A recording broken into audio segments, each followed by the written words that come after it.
Hello, नमस्कार साथियों। स्वागत है आप सभी का एसकेजी क्लासेज यूट्यूब चैनल में। आज आपके रीट एग्जाम्स के जो सभी प्रश्न पत्र हुए हैं उन सब का आपकी मेमोरी आधारित जितने भी क्वेश्चंस आप सबने सेंड किया था तो उन सब का हल मैं आपको बताने जा रहा हूँ। कोशिश करूँगा कि जितने भी ऑप्शंस के अकॉर्डिंग ही साइकोलॉजी के आंसर होते हैं, जो जो ऑप्शंस आपने बताए उसके अकॉर्डिंग मैं आंसर देने की कोशिश करूंगा। ठीक है, एक इनसाइट बताऊंगा आपको कि भी इस क्वेश्चन का आंसर ये हो सकता है। ठीक है, तो देखिएगा, सबसे पहले बात करते हैं अपन 28 तारीख वाले पेपर की। 28 तारीख को जो सुबह शिफ्ट में हुआ था, यानी कि थर्ड शिफ्ट वाले पेपर की बात करते हैं। उसके कंप्लीटली 30 क्वेश्चन मेरे पास आए हैं। कंप्लीटली 30 ही क्वेश्चन के आंसर मैं बताऊंगा, तो बने रहिएगा क्लास में। और अब सभी दोस्तों को शेयर जरूर कीजिएगा, एक बार क्लास को लाइक जरूर करें दोस्तों। देखिएगा, पहला क्वेश्चन था कि विकास जन्म से लेकर जीवन पर्यंत चलता है, इसमें कोई दिक्कत किसी को नहीं हुई होगी, ये निरंतरता का सिद्धांत हो जाएगा। आंसर इसका 2 नंबर हो जाएगा, निरंतरता का सिद्धांत। ठीक है, काफ़ी बार करवा चुका हूँ ये क्वेश्चन। लगभग मैं हर एक दो दिन में विकास से जितने भी क्वेश्चन करवाता था तो इस क्वेश्चंस की बहुत चर्चा करता था। मैं कहता था यहाँ से आपके एक क्वेश्चन देखने को मिलेगा, तो ये क्वेश्चन यहाँ से आया है। देखिएगा नेक्स्ट वाला क्वेश्चन। अगला क्वेश्चन जो है आपके, प्ले वे बुक के लेखक कौन थे। अब क्वेश्चंस के बहुत सारे मेरे पास मैसेज आए कि सर ये क्वेश्चंस आपसे नहीं बताया था। देखिए, मैं अभी स्क्रीनशॉट लेके आपको टेलीग्राम पे डाल दूंगा। मैंने क्लास के अंतर्गत करवाया था एक बार कि खेल विधि के अंतर्गत जो प्ले वे बुक है उसके लेखक कौन थे। ऐसा क्वेश्चन मैंने बताया था। प्ले वे बुक का लेखक जो था, मैंने कंप्लीटली ऑब्जेक्टिव टाइप जो सीरीज चलाई थी उसके अंतर्गत इसका आंसर था। और इसका जो आंसर है वो हो जाएगा कोल्डवेल कुक। क्या हो जाएगा? कोल्डवेल कुक की जो है ये बुक है। ठीक है, ध्यान रखना, ये बिल्कुल कंप्लीट हो जाएगा। अगला क्वेश्चन देखिए, प्रतिभाशाली बालक समाज में होते हैं। अब ये क्वेश्चंस है। अब ये क्वेश्चंस में ऑप्शंस क्या थे। ठीक है, अगर ये ऑप्शंस उसमें था, क्योंकि प्रतिभाशाली बालक गिफ्टेड होते हैं, गिफ्टेड चाइल्ड होते हैं, तो ये एक अमूल्य संसाधन होते हैं समाज के। ठीक है, एक समाज के अमूल्य संसाधन होते हैं। अगर ये कंप्लीटली ऑप्शंस में था तो ये बिल्कुल राइट, 100% आपके राइट होगा, ध्यान रख लेना। ठीक है, 28 तारीख के पेपर की बात कर रहा हूँ। बाकी जितने भी 2 पेपर जो पहले के हैं उनकी चर्चा करेंगे। पहले 28 तारीख का पूरा कंप्लीटली पेपर है ये, देखिएगा। अगला क्वेश्चन देखो, अधिगम व परिपक्वता का अंतर है। देखिए, अधिगम और परिपक्वता में क्या अंतर है, ये चीज पूछी थी। काफी बार ये भी करवा चुका हूँ कि अधिगम जो है एक अभ्यास का परिणाम होता है, प्रशिक्षण का परिणाम होता है, और परिपक्वता हमेशा स्थिर होती है, किशोरावस्था के एंड तक ही चलती है। तो ये अधिगम अभ्यास प्रशिक्षण का परिणाम है, जबकि परिपक्वता स्थिर होती है। अगला क्वेश्चन देखिए, ये क्वेश्चंस मैंने आप लोगों को नहीं करवाया था। ठीक है, ये टेस्ट सीरीज में नहीं करवाया था। रोजरबाइकी का 5E का संबंध, हालांकि मैंने एक निर्मितवादियों का जो सिद्धांत चल रहा था उसके अंतर्गत मैंने बताया था कि रोजरबाइकी का 5E सिद्धांत थोड़ा समझाया भी था आप लोगों को। यदि आपने अच्छे से उनको देखा है क्लासों को तो जरूर इसका आंसर आपको आया होगा। जब मैं निर्मितवाद पढ़ा रहा था उस टाइम मैंने रोजरबाइकी का नाम जरूर लिया था, तो आपको जोड़ लेना चाहिए था कि रोजरबाइकी निर्मितवाद से संबंधित है, तो ये राइट हो जाएगा यहाँ पे। ठीक है, अगला क्वेश्चन देखते हैं। देखिएगा, मूल्यांकन प्रक्रिया में, बहुत शानदार क्वेश्चन था। और ये क्वेश्चन जो मुझे जहाँ तक लगता है सबके लिए एक नया क्वेश्चन है कि मूल्यांकन प्रक्रिया में लुब्रिक्स क्या है। ठीक है, लुब्रिक्स, ये वाली चर्चा अपन ने नहीं करी थी। सिर्फ ये क्वेश्चन अपनी क्लासों से बाहर गया है, बाकी कोई सा भी क्वेश्चन अपनी क्लास से बाहर नहीं गया है। और लगभग 20 से 22 तो बिल्कुल सेम एज अपन ने जो टेस्ट सीरीज में करवाए थे वैसे ही क्वेश्चंस पूछे गए हैं। ठीक है, लैंग्वेज, मैंने काफ़ी बार बोलता था कि लैंग्वेज जो एनसीईआरटी बेस पे आएगी, थोड़ी लैंग्वेज तब पूछी जाएगी, ध्यान रखना। समझ के स्तर पे क्वेश्चन थे। अच्छा पेपर था, लेवल बहुत अच्छा था इस पेपर का, हालांकि जिसने पढ़ा है वही कर पाया है। देखिएगा, लुब्रिक्स की जो बात करें मूल्यांकन में, तो ये क्या होता है, ये क्या है कि व्यक्ति के और स्टूडेंट्स के प्रदर्शन के स्तर को बताता है। ठीक है, कि बच्चा उच्च है या निम्न है या कमजोर है, मध्यम है, तो ये एक प्रदर्शन स्तर को बताता है। क्या बताता है? प्रदर्शन के स्तर को बताता है। ठीक है, तो अब ये ऑप्शंस में क्या था, उसके अकॉर्डिंग जो है इसका आंसर आ जाएगा। प्रदर्शन के स्तर को बताना या बच्चे का उच्च होना, निम्न होना या मध्यम होना बताया जाता है, ये लुब्रिक्स होता है। ठीक है, बात करें नेक्स्ट, अगला क्वेश्चन देखिए। एनसीएफ 2005 काफी बार करवाया। एनसीएफ 2005 का मुख्य उद्देश्य क्या है? तो मुख्य उद्देश्य ज्ञान को बालक के वास्तविक जीवन से जोड़ना। 100% ऑप्शंस के अंतर्गत ये आया होगा। एक ऑप्शन आया होगा रटंत प्रक्रिया पर, एक ऑप्शन आया होगा समझ प्रक्रिया पर, तो ये हो जाएगा वास्तविक जीवन से जोड़ना। इसका आंसर हो जाएगा वास्तविक जीवन से जोड़ना। ठीक है, फिर बात करते हैं अगले क्वेश्चंस की। देखिएगा, ये भी अच्छा क्वेश्चन था। और अनुभव प्रशिक्षण द्वारा व्यवहार में अपेक्षाकृत स्थायी परिवर्तन होता है, ये परिभाषा है। और ये परिभाषा अधिगम की है। पहले भी कई बार टेस्टों में मैंने करवाया था, आपके जो टेस्ट सीरीज थी उसके अंतर्गत करवा रखा है मैंने। ठीक है, देखिएगा अगला क्वेश्चन। कोहलबर्ग के नैतिक विकास सिद्धांत में व्यक्तिगत अधिकार और न्याय की सार्वभौमिक अवस्था संबंधित हैं। देखिए, व्यक्तिगत अधिकार और न्याय, मैंने कोहलबर्ग की कंप्लीटली सभी अवस्थाओं का जिक्र आपके सामने किया था कि पूर्व परंपरागत, परंपरागत और तो उत्तर परंपरागत। ठीक है, तीनों जो स्टेज थे, तीनों स्टेज की दो अवस्थाएं, 6 अवस्थाओं का पूरा जिक्र किया था। और ये व्यक्तिगत अधिकार और न्याय की जो अवस्था आती है, ये आपके आती है उत्तर परंपरागत के अंतर्गत। किसके अंतर्गत आती है? उत्तर परंपरागत के अंतर्गत आती है। अगला देखिए क्वेश्चन साहब कि अंतः व्यक्तिगत भिन्नता का अर्थ है। अब देखिए, यहाँ 2 क्वेश्चन आए मेरे पास, अंतः व्यक्तिगत भिन्नता और एक आया कि स्वयं की भावनाओं के उद्देश्यों को समझने से संबंधित, बुद्धि से रिलेटेड। अब ये दोनों क्वेश्चन एग्जाम में आए या फिर एक क्वेश्चन आया आपका कि, बल्कि बच्चे अलग अलग मेरे को क्वेश्चन भेज रहे, तो दोनों करवा रहा हूँ। अंतः व्यक्तिगत भिन्नता का अर्थ होता है व्यक्ति की स्वयं के भीतर की भिन्नताओं को जानता है व्यक्ति। ठीक है, उसके अंदर की जो विभिन्नताएं हैं उसको पहचानता है व्यक्ति अंतः व्यक्तिगत में। और एक होता है अंतर व्यक्तिगत, उसमें व्यक्ति दूसरों की भिन्नताओं को जानता है। तो यहाँ राइट आंसर आपके स्वयं के भीतर की भिन्नता पहचानना होता है। ठीक है, अगला देखिए आप कि स्वयं की भावनाओं के उद्देश्यों को समझने से संबंधित, ये अंतः व्यक्तिगत बुद्धि हो जाएगा। ये हार्वर्ड गार्डनर की बुद्धि के प्रकार से संबंधित था। काफ़ी बार बताया है मैंने, अंतः व्यक्तिगत और अंतर व्यक्तिगत दोनों पे काफ़ी चर्चाएं करी है, किसी का गलत नहीं हुआ होगा। तो ये अगला क्वेश्चन देखेंगे अपन। ठीक है, क्वेश्चन जहाँ से मैंने करवाए वहीं से आए, टॉपिक्स मैंने बताए वहीं से क्वेश्चन आया। ठीक है, एक ये लुब्रिक्स वाला क्वेश्चन थोड़ा सा अलग था तो मैंने आप बता दिया।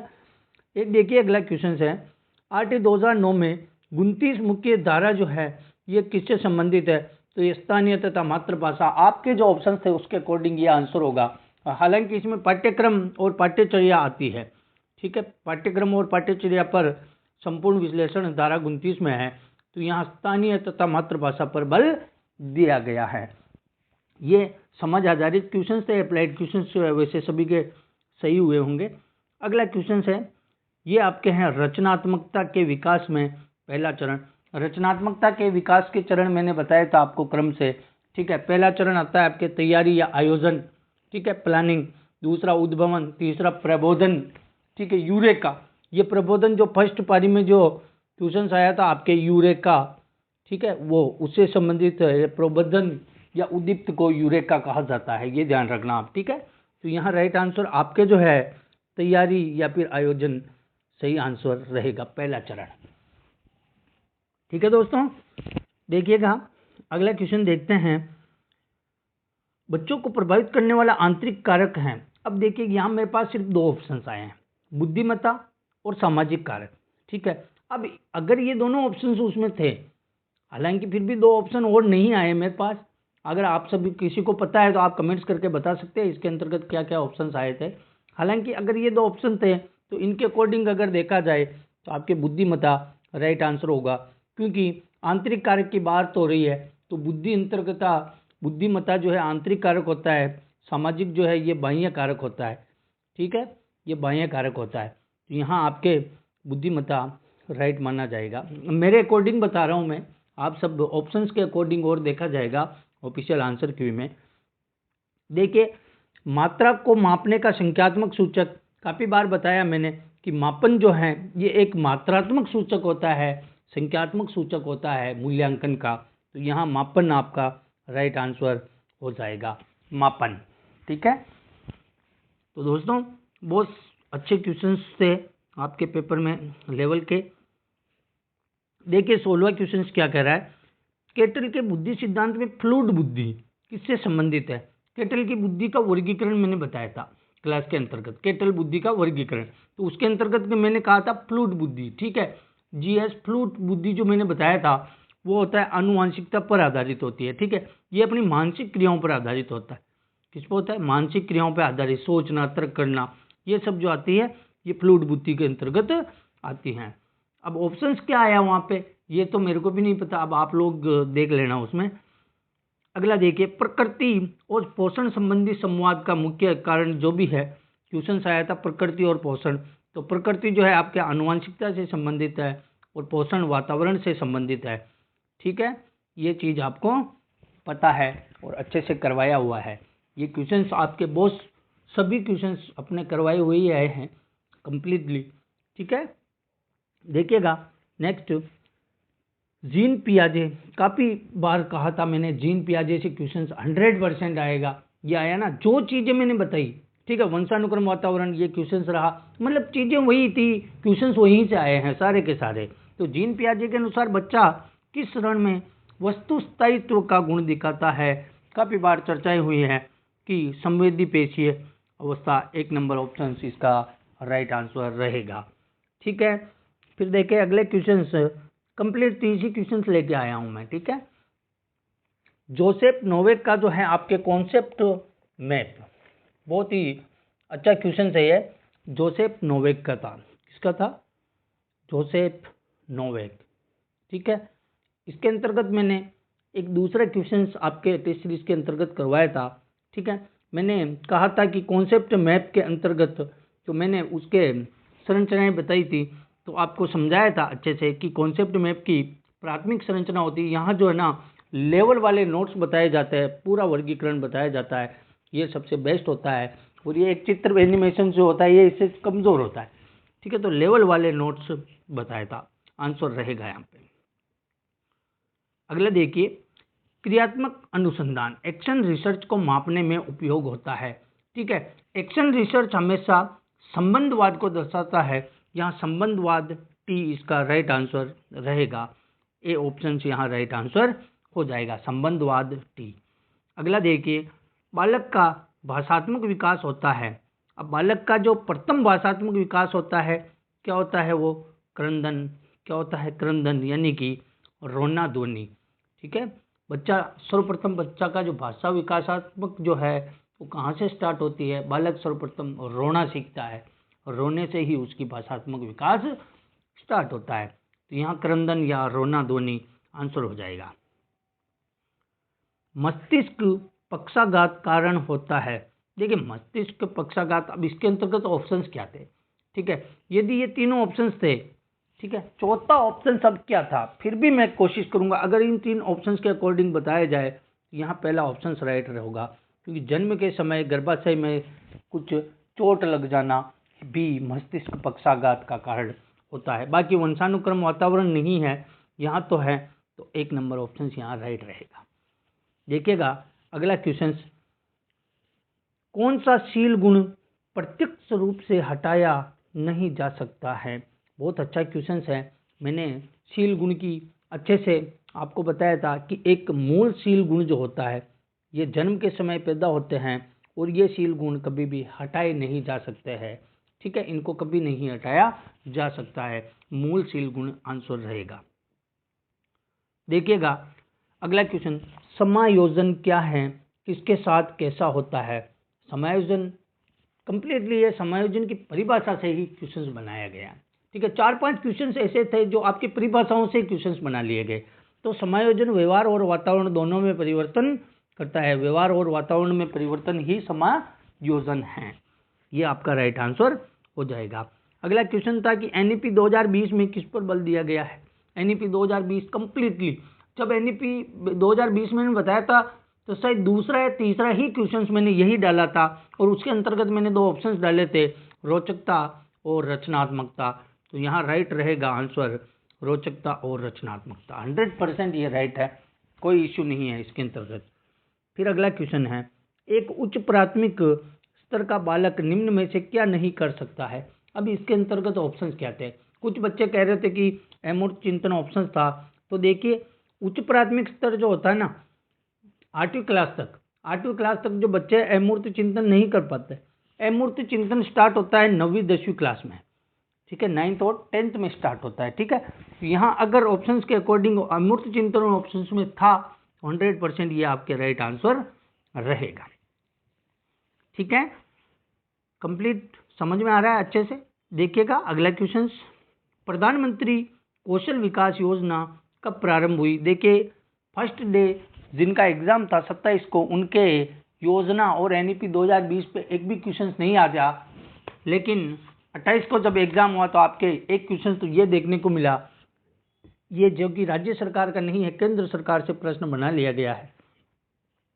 प्रधानमंत्री कौशल विकास योजना जो है आपके 15 जुलाई, ठीक है, 15 जुलाई 2015 को प्रारंभ हुई थी। अगला है उपलब्धि परीक्षण बनाने में पहला चरण कौन सा आता है। ये आपके लेवल 1 वालों के भी फर्स्ट शिफ्ट में आया था कि उपलब्धि परीक्षण बनाने में प्रथम चरण जो होता है ये होता है उद्देश्यों का निर्माण। क्या होता है, उद्देश्यों का निर्माण होता है, ठीक है, यहाँ राइट उद्देश्यों का निर्माण हो जाएगा। अगला क्वेश्चन देखिएगा 29 नंबर्स का क्वेश्चन है कि कौन सा समायोजन तंत्र शराब या नशीले पदार्थ का उपयोग दुश्चिंता से बचने के लिए करता है। अब ये क्वेश्चन हैं, यहाँ पर जो है आंसर मेरे पास जो ऑप्शंस आए हैं वो उपागम संघर्ष, उपागम परिहार संघर्ष या फिर परिहार संघर्ष। देखिए और एक बच्चे ने मेरे को ये भी भेजा था सर कि पलायन और ऐसे कुछ ऑप्शंस थे। तो देखिए यदि इस प्रकार से यदि ऑप्शंस थे, उपागम परिहार, इस प्रकार से यदि ऑप्शंस थे तो इसका आंसर जो है उपागम परिहार संघर्ष हो जाएगा बी। और इस प्रकार से यदि ऑप्शंस नहीं थे तो फिर इसका जो आंसर है पलायन हो जाएगा। अब अपने पास पेपर नहीं है, जिस प्रकार से ऑप्शंस आए उसी प्रकार से आंसर बता रहा हूँ। अगर ये ऑप्शंस में था तो उपागम परिहार इसका आंसर होगा, और पलायन यदि ऑप्शंस में था और ये नहीं थे तो फिर पलायन इसका आंसर हो जाएगा, ठीक है। कंप्लीटली आंसर सही है। एक क्वेश्चन जो था आपके इरिक एरिक्सन से संबंधित सवाल था, उसकी अवस्थाओं से संबंधित कोई सवाल था, पूरा सवाल मेरे पास नहीं आया है। तो इरिक एरिक्सन की सभी जो मैंने अवस्थाएं बता रखी है आपको, और मुझे नहीं लगता कि इस सवाल में आपको किसी को कठिनाई आई होगी, ठीक है। और अब 28 तारीख का पेपर मैंने कंप्लीटली 30 ही क्वेश्चंस जो मेरे पास आए थे मैंने बता दिए हैं, ठीक है। अब बच्चे 27 तारीख को फर्स्ट और सेकंड पारी वाले, तो उनका जो सॉल्यूशंस है मैं एक अलग ही क्लास में करवाऊंगा, ठीक है। और जितने भी फर्स्ट और सेकंड शिफ्ट वाले स्टूडेंट्स हैं, अगर उनको जितने भी क्वेश्चंस याद है तो आप मेरे टेलीग्राम चैनल पे आईडी मेंशन है, वहाँ पे जाके मुझे सेंड कर सकते हो, या फिर आप कमेंट्स के आधार पर भी बता सकते हो, ताकि क्वेश्चंस बनाने में हमारे को थोड़ी सुगमता महसूस होगी, ठीक है दोस्तों। अब आप कंप्लीटली रीट मेंस के लिए लग जाइएगा, समय बहुत कम है, और रीट मेंस जो है आपके सितंबर तक होने के पूरे चांसेस है, ठीक है दोस्तों। मिलते हैं नेक्स्ट वाली क्लास में, और जो भी स्टूडेंट्स नया आया है तो वो हमारे चैनल को एक बार सब्सक्राइब ज़रूर करें। धन्यवाद।